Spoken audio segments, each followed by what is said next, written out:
Let me share some tips on how to achieve honors in school. The key to success is in everyone's hands, but sometimes you need to be a little more clever. What is the key to success? First, get the passwords. Secure the files. Siya yung transfer di ba? Yung naka-brown ng hoodie. Balita ko kung pwede din daw yun ah. Hindi naman sa naninira ah. Pero sabi daw kasi lahat ng nakakangat sa kanya nakukomat siya. Ha? Bakit? Mamalay ko, kaya delikado si Benedict eh. NRU top one this quarter is Christian Garcia! Bakit hindi ko bigay ang best ko? Bakit? Bakit ako naunahan ng ibang tao?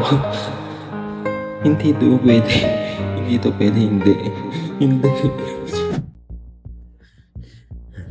Wala naman sigurong makakita sa akin dito. Sabihin ko na lang sasusan ako ni Mama.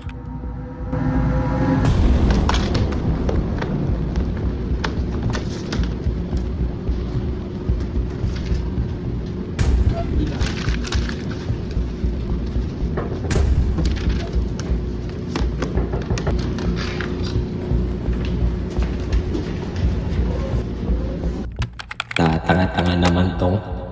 Ang bilis mo umupid yung account niya. Uy. Ikaw pa na siya sa dyan bahay namin. Copy ko nga to.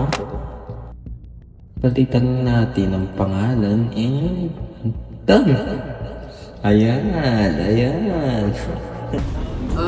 Tapos na rin ako sa wakas. Look. Secret files. Dami ano naman ito?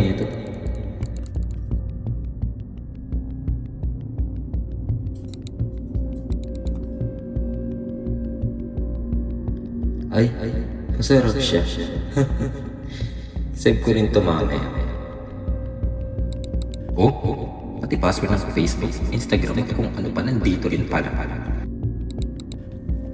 Kaya di ako naniniwala ng nataasan ako nene. Sus, ako. Malala mga ng ibang tao. Malaman ko lang sinong source nito. I-report ko sila.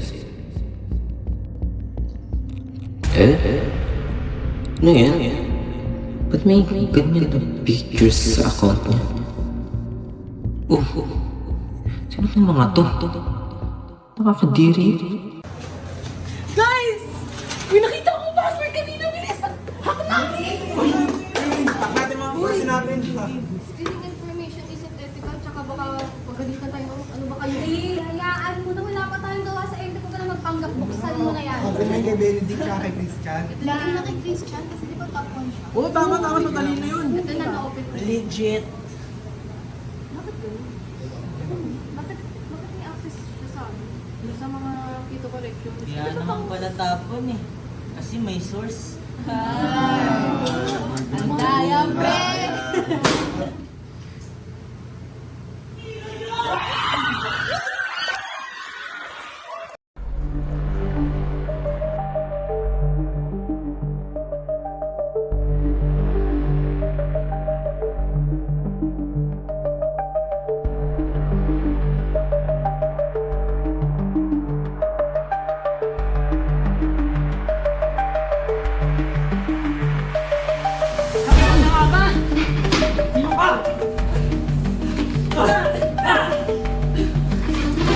Dapat hindi ka na nangailang. According to RA 10170 or Data Privacy Act, it is the policy of the state to protect the fundamental human rights of privacy and communication. Hindi mo ba alam? Bawal yung ginagawa mo!